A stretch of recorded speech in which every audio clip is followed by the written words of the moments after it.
On revient dans Galates. On avait une petite pause depuis quelques semaines. Et puis on a la joie de pouvoir continuer ce parcours dans Galates, avec aujourd'hui Galates chapitre 5, versets 1 à 15. Voilà donc le titre que je propose ce matin, ça va être sur la liberté. En Christ, je suis libre. 3 petits points parce qu'on pourrait s'arrêter pour dire libre, mais libre de faire quoi ? Libre de quoi ?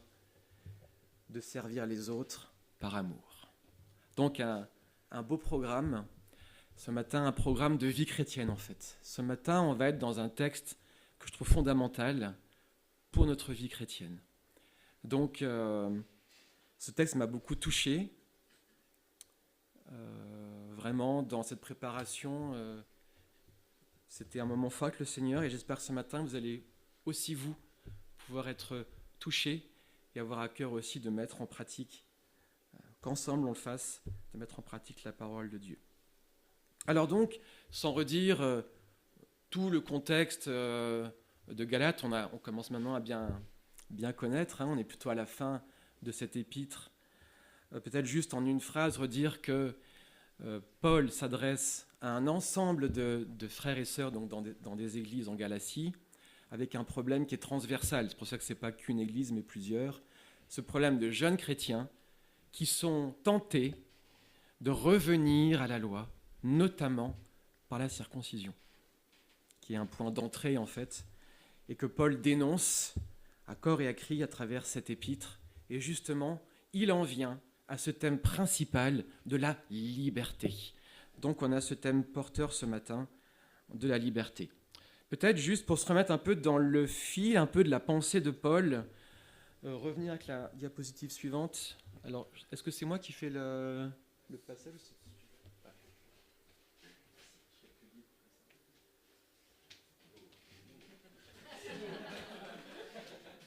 Ok. Donc simplement, voilà, revenir un tout petit peu en arrière pour nous remettre dans cette thèse que développe Paul, à savoir qu'en Abraham, nous descendons, nous, en tant que chrétiens, de lui. Non pas par le sang, mais par ce qui nous réunit, relie à lui, c'est-à-dire cette foi qu'on a en notre Seigneur. Et Abraham, effectivement, on dit le père de la foi parce que c'est lui qui, le premier dans la Bible, a eu cet élan de foi de suivre ce que le Seigneur lui disait. Et nous, en tant que chrétiens, qui avons aussi la foi, de certaine manière, on est héritiers d'Abraham. C'était au chapitre 3. Et puis au chapitre 4, Paul développe cette théorie, cette pensée donc avec Abraham, en nommant un peu la lignée donc d'Abraham avec 2 fils issus de 2 personnes, donc la femme esclave, Agar, et puis la femme libre, Sarah.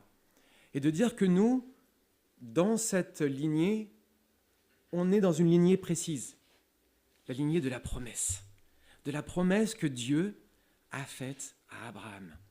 C'est-à-dire qu'on descend de la femme libre, donc de Sarah, et puis donc jusqu'à nous par Christ, ce qu'on avait vu au chapitre 3.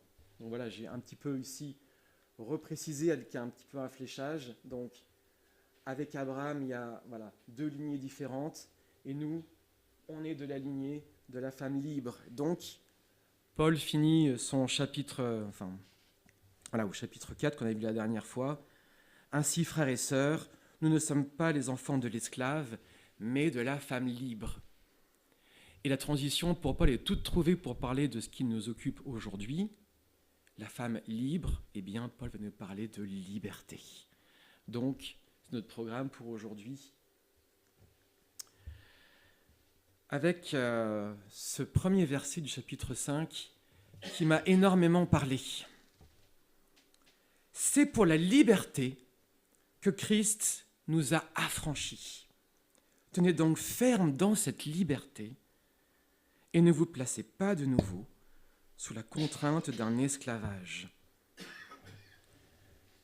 Donc là, Paul s'adresse de nouveau aux Galates en leur parlant de liberté. Alors, il faut quand même se dire, ça je pense que c'est un pas important à nous de faire, nous on est auditeurs du XXIe siècle dans un monde occidental, donc on n'a pas le même sens de liberté que les auditeurs de l'époque.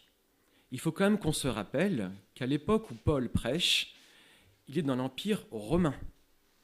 Et l'Empire romain est un empire esclavagiste. C'est-à-dire que dans le public de Paul, dans les églises, il y a à la fois des esclaves et aussi des personnes, des frères et sœurs, qui ont des esclaves, n'est-ce pas ? On se rappelle évidemment de l'épître de Philémon, par exemple, avec Onésime, qui était un esclave, qui s'était enfui de chez son maître, il s'était converti, et Paul ensuite le renvoie vers son maître, non plus comme esclave, mais en tant que frère en Christ. Donc, c'est quand même important de se dire, ne plaquons pas, nous, nos pensées, le sens qu'on met derrière les mots, derrière quelque chose qui était compris différemment à l'époque. Et faisons cet effort de comprendre comment ça pouvait être perçu à l'époque, n'est-ce pas ? Si on dit à un esclave comme ça, « Tu es libre !» ou il va dire « Wow, j'enlève mes chaînes, alors ça veut dire que c'est fini l'esclavage !» Est-ce que c'est vraiment de cette liberté dont Paul parle ? Il nous faut réfléchir de quelle liberté Paul parle ici. Parce que le mot « liberté », il revêt beaucoup de significations. Alors, j'ai mis quelques possibilités de définition de la liberté. Est-ce qu'on parle de la liberté, par exemple, la liberté d'un peuple qui est sous le joug d'un autre et qui veut se libérer. Ici, j'ai mis William Wallace qui crie « Liberté !» vous savez, dans le film. Liberté du peuple écossais qui voulait se libérer de la tutelle des Anglais. On pourrait traduire ça aussi à l'époque dans laquelle Paul écrit, où les Juifs voulaient aussi se libérer du joug des Romains. D'ailleurs, il y aura une révolte en 70 importante, parce qu'il y avait des Juifs qui étaient nationalistes, qui voulaient se libérer du joug des Romains. Est-ce que c'est de cette liberté dont Paul parle ? Pas sûr. La liberté, est-ce que c'est ça pour nous, Français, ça nous parle, liberté. Notre devise, liberté, égalité, fraternité. Est-ce que c'est de cette liberté dont Paul parle ? Ma liberté, elle s'arrête où commence celle de l'autre. Une notion vraiment très individualiste. Donc là, on a vu c'est plutôt un peuple. Là, c'est très personnel, c'est très actuel. Ma liberté, moi, je fais ce que je veux, quand je veux, comme je veux. Est-ce que c'est ça que Paul nous dit ce matin ? Alors, il nous faut aller voir un petit peu dans l'étymologie du mot. Et le téros, celui qui n'est pas esclave. C'est intéressant de voir que dans la définition du mot, il se comprend en opposition à son antonyme, au mot esclavage. L'esclavage, qui est ensuite défini par la suite, dans ce qu'on va voir aujourd'hui, dans le sens de se soumettre à des lois, telles que se faire circoncire, telles que vouloir obéir à toute la loi. Il est là l'esclavage dont Paul parle. Et donc par opposition, la liberté dont il parle, c'est de ne pas se soumettre à toutes ces lois qui sont comme une chape de plomb qui impose encore et encore des choses aux gens. Donc, à retenir, le sens des mots que Paul utilise, il est spirituel. Il n'est pas politique, il n'est pas social dans le sens changer votre statut social, ou il n'est pas centré vers ta personne, ta liberté à toi, très personnelle, comme je disais, tu fais ce que tu veux quand tu veux. C'est spirituel, évidemment. Donc, c'est pour la liberté que Christ nous a affranchis. Et je ne voudrais pas passer trop vite, on pourrait lire ça rapidement, Christ nous a affranchis, mais je veux vraiment m'arrêter sur la fin de ce premier verset, cette première partie, Christ nous a affranchis. Et je voudrais avec vous savourer ce matin chaque mot. Je trouve que chaque mot se savoure. Christ nous a affranchis. Mais qu'est-ce que ça veut dire vraiment ? Et on va se centrer ici sur Christ, ce qu'il a fait pour nous. En se rappelant le plan de Dieu pour tout un chacun. Pour toi, pour moi, pour tous ceux qui l'acceptent. Jésus a accompli ce que disaient les prophéties. Quand il commence son ministère, dans Luc 2, il rappelle il m'a envoyé pour guérir les malades, pour libérer les captifs. Dans la mission de Jésus, il y a cette notion de libération. Ah, je trouve que c'est porteur. Moi, ça me fait, dans mon cœur, là, ça bouillonne. Et j'ai pensé que dans l'Ancien Testament, où on sait, il y a un peu les ombres des choses à venir, j'ai repensé aux juges, vous voyez. J'ai pensé par exemple à Othniel. Dieu suscita un libérateur à son peuple. Il y avait eu à l'époque des juges, des libérateurs, mais qui étaient venus pour un temps donné, pour un peuple donné. Vous voyez, c'était une prémisse du vrai libérateur qui est Christ, qui lui est venu pour libérer toute l'humanité, à toutes les époques. Donc nous avons comme Seigneur un libérateur. Amen. Qu'est-ce que c'est porteur ? Ça, c'est notre Seigneur. Nous avons un Dieu qui est libérateur et qui veut qu'il y ait un projet pour nous d'éternité avec le salut. C'est super. C'est extraordinaire. On a notre salut qui est assuré pour l'éternité. Mais il a également un plan pour nous là, maintenant, tout de suite. Un plan de liberté. Mais qu'est-ce que ça fait respirer ? La liberté, ça permet de respirer. À l'opposition de la religion qui étouffe, cette chape de plomb. Il faut respecter des règles encore, et c'est jamais assez. Et Christ nous libère de tout ça. Donc moi, voilà, ça me fait bouillonner. Donc, comment est-ce que Christ a permis qu'on soit tous libérés ? Et c'est important, je trouve, de ne pas passer trop vite sur ce que ça lui a coûté. Vous savez que quand on rachète un esclave, il y a un prix. Mais Christ n'a pas racheté qu'un esclave, ou 2, ou 12. Il a racheté l'humanité. Ça doit faire beau, ça doit être cher, ça, non ? Eh bien, le prix qu'il a payé, c'est sa vie. Il a donné son sang pour nous racheter, pour qu'on soit libre. Donc moi, ça me donne envie de le louer. Voilà, ça me donne envie de dire merci Seigneur. Merci de ce que tu as un plan merveilleux pour moi, pour l'éternité et aussi pour ma vie ici sur terre. Donc je n'ai pas envie de passer à côté de ce plan que tu as pour moi. Et malheureusement, Paul, il a envie de pointer du doigt le fait que les Galates sont en train de dériver de ce plan que le Seigneur a pour eux. Et c'est pour ça qu'il a envie de les secouer et qu'il utilise des mots forts, les mots qu'on va voir aujourd'hui. Donc, Paul va avoir une série d'injonctions et de mises en garde pour les Galates.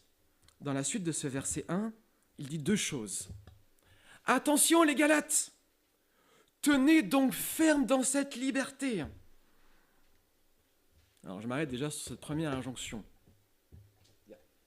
Je me mets ici devant vous. Tenez ferme, qu'est-ce que ça veut dire ? Je suis ici. Et si par exemple Tim veut me dire, viens Guillaume, viens te faire circoncire. Si je suis faible dans ma foi, je vais me faire attirer comme ça. Mais si je suis ferme, il va me dire, vas-y Guillaume, fais-toi circoncire. Non Tim. Je suis ferme dans ma liberté et tu ne m'imposeras pas de me faire circoncire ou de, vous voyez l'idée, ou de me faire appliquer des lois et des lois. Non, je tiens ferme, je suis enraciné dans la liberté que Dieu me donne. C'est ça tenir ferme. C'est ne pas partir comme ça, parce que des gens dans l'église, un pasteur, ma famille va me dire, ah mais tu sais, tu devrais quand même le faire. Tu serais un bon chrétien si tu faisais ça. Non. Je veux rester dans le plan de Dieu pour moi. Et Paul a déjà donné un exemple au début de Galates. Je voudrais quand même vous relire Galates 2, parce qu'il l'a vécu, c'est pas de la théorie, c'est du concret. Alors je vous relis dans Galates 2. Or Tite, qui était avec moi et qui est grec, n'a même pas été contraint de se faire circoncire. Malgré les prétendus frères qui s'étaient furtivement glissés parmi nous, écoutez bien, c'est hyper important, pour nous épier non, pardon, pour épier la liberté que nous avons en Jésus-Christ. Vous voyez comme c'est sournois, épier, ils sont comme ça là. Ah, mais ils ne font pas ce qu'il faut faire. Ils ne sont pas circoncis. Avec l'intention de nous asservir. Voilà le but des judaïsants. Asservir les Galates. Réponse de Paul.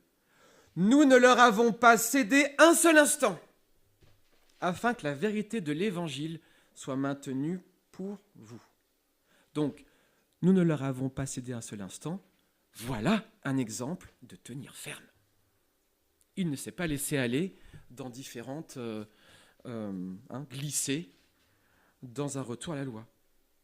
Et même, je ne vais pas forcément tout redire, mais vous savez l'exemple avec Pierre, Pierre qui n'est pas n'importe qui quand même, qui est un des apôtres, et dans les apôtres un petit peu quand même un des chefs. Quand Pierre a dérivé, entre guillemets, en se mettant pas à table avec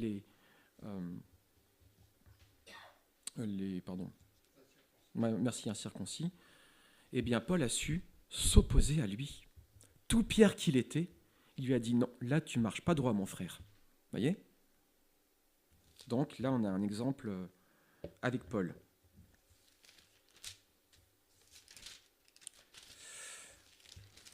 Donc tenir ferme. Et deuxième injonction de Paul, ne vous placez pas de nouveau sous le joug de l'esclavage. Et là, excusez-moi, mais je trouve que c'est quand même incroyable, je fais une parenthèse, incroyable de devoir dire à quelqu'un, écoute, reste libre, cher ami. C'est comme si on disait aux Hébreux dans le désert, écoute, est-ce qu'on peut retourner en Égypte pour de nouveau être esclave ? Ben, je ne sais pas, quand tu es libre, tu as envie de rester libre, non ?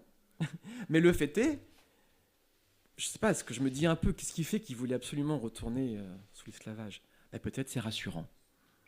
Peut-être que la liberté, en fait, c'est compliqué parce qu'on n'a pas de repère. Qui dit liberté, dit le fait de ne plus avoir de cadre. Mais le cadre, il est rassurant, vous voyez ? Parce que quand je fais quelque chose, c'est bien ça. Là, je suis un bon chrétien quand je fais ça. Mais si j'ai plus toutes ces lois à respecter, faire tant de ci, tant de ça, respecter tel jour et faire comme ci et comme ça, si j'ai plus tous ces repères, je ne sais pas. Donc peut-être que ce retour, ou cette envie de retour à la loi, c'était pour retrouver des repères. Je ne sais pas, c'est ce que je me dis comme ça. Ce que je trouve quand même incroyable de se dire, tiens, je voudrais bien de nouveau reporter le poids de la loi, c'est tellement lourd, c'est tellement, je ne sais pas, ça fait bizarre, quoi. Donc, peut-être aussi être tenté de faire comme les autres pour ne pas être exclu du groupe. C'est des hypothèses, je ne sais pas. Je lis la suite. De 2 à 6. Moi, Paul, je vous le dis, si vous vous faites circoncire, Christ ne vous servira à rien. Et j'affirme encore une fois à tout homme qui se fait circoncire qu'il est tenu de mettre en pratique la loi tout entière. Vous êtes séparés de Christ, vous tous qui cherchez à être considérés comme justes dans le cadre de la loi. Vous êtes déchus de la grâce. Nous, c'est de la foi et par l'Esprit que nous attendons la justice espérée. En effet, en Jésus-Christ, ce qui a de l'importance, ce n'est ni la circoncision ni l'incirconcision, mais seulement la foi qui agit à travers l'amour. Waouh! Vous avez vu comment les mots sont forts. Si vous vous faites circoncire, c'est le point de départ un petit peu du problème qu'il y a dans les églises. Paul veut encore une fois redire les conséquences spirituelles. Ce n'est pas un geste anodin. Voilà tout ce que ça implique. Si tu commences par ça, tu dois tout faire.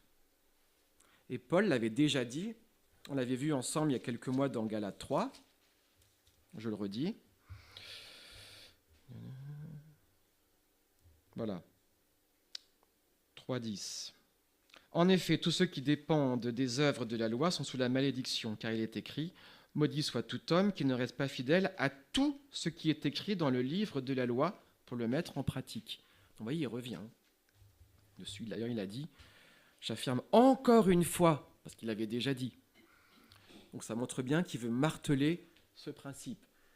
Vous devez appliquer toute la loi, sans exception. Par rapport à Christ, il y a également des incidences fortes. Christ ne vous sert à rien. Vous perdez tous les bénéfices de la croix, puisque à la croix, il nous a libérés. Mais si on revient sous la tutelle de la loi, il l'a fait pour rien en fait. Vous êtes séparés de Christ. Je m'arrête un peu pour qu'on médite sur le poids des mots. Séparés de Christ. Moi, je visualise là, vous voyez, la séparation là. Il n'y a plus de relation là. Vous êtes déchus de la grâce. Et là, j'imagine bien le fait de tomber. Il y a ce statut de la grâce. Vous tombez. Vous n'êtes plus dans la grâce. Donc tout ça, c'est très solennel quand même.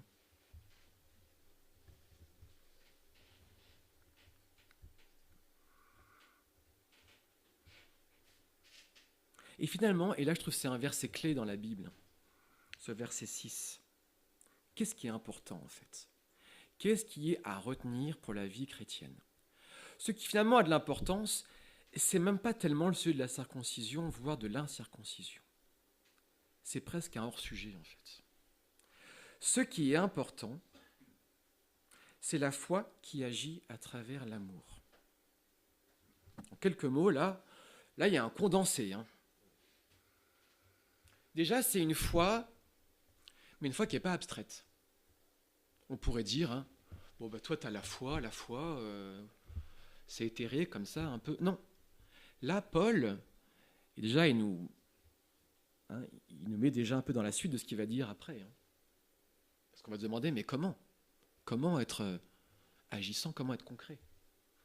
Donc, c'est déjà une foi qui agit. Et il nous amène également une boussole. Agir, oui, mais agir là. Ah. Il nous dit déjà une clé qu'on va revoir par la suite. La boussole qui va accompagner, qui va te dire comment agir, où agir, ça va être l'amour. L'amour agapé, bien sûr. Donc voilà. Je crois qu'ici, il a vraiment insisté avec des mots forts sur les conséquences pour les Galates s'ils choisissent cette voie. Et ici, il nous rappelle, attention là, les Galates, si vous faites ça, mauvaise voie, voilà ce qu'on, dans la vie chrétienne, voilà ce que moi je vous demande de faire, d'aller plus vers la foi. Et donc là, c'est un peu la transition avec la suite. On a vu ce que c'est que la liberté, mais liberté pour faire quoi ? Puisque finalement, être libre, on a du choix. Donc, c'est la suite de notre passage que je lis ici, versets 13 et 14. Frères, vous avez été appelés à la liberté. Seulement, ne faites pas de cette liberté un prétexte de vivre selon la chair. Mais rendez-vous par la charité ou par l'amour, serviteurs les uns des autres. Car toute la loi est accomplie dans une seule parole, dans celle-ci, tu aimeras ton prochain comme toi-même. Donc là, dans ce deuxième temps, on va maintenant voir un peu plus le comment. Comment mettre cette liberté, qu'est-ce qu'on peut en faire et comment la mettre en œuvre.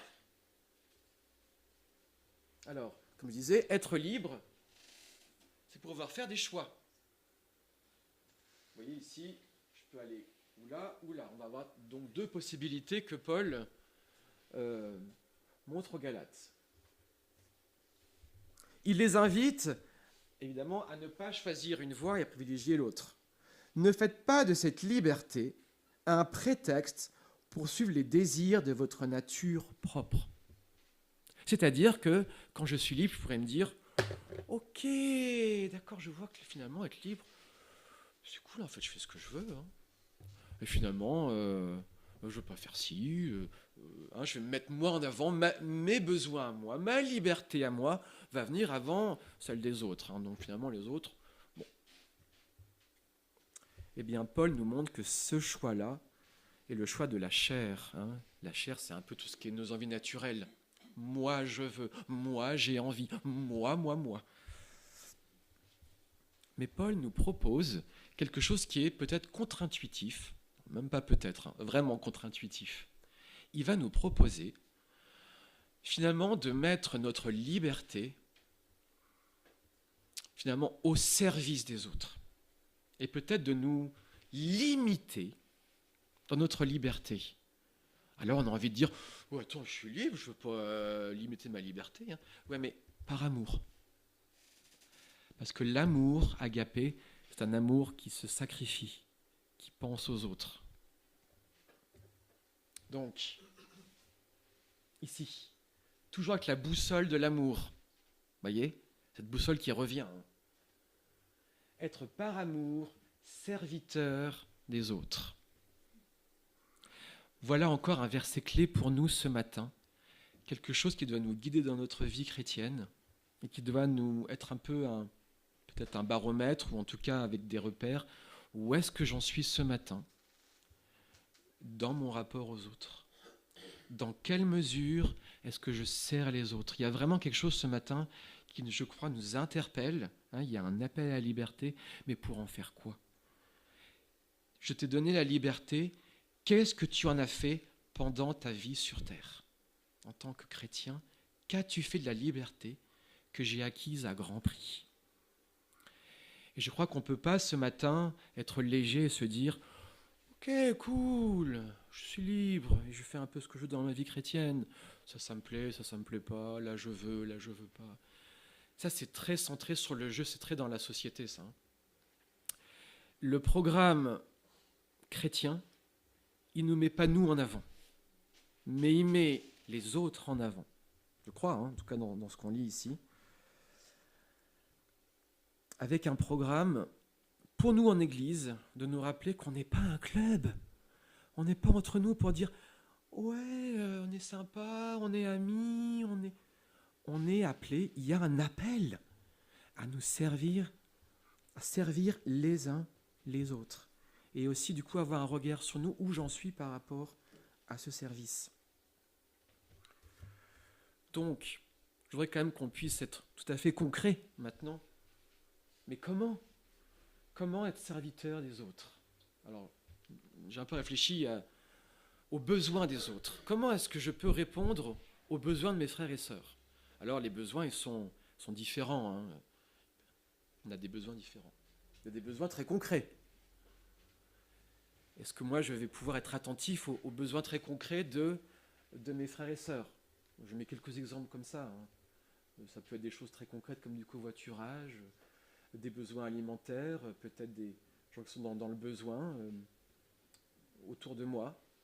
Et donc là, on a dans notre église une association culturelle, hein, c'est les Lumières, où je peux aussi participer en peut-être répondant, en donnant peut-être des aliments, des choses qui sont nécessaires pour le bien-être de mes frères et sœurs.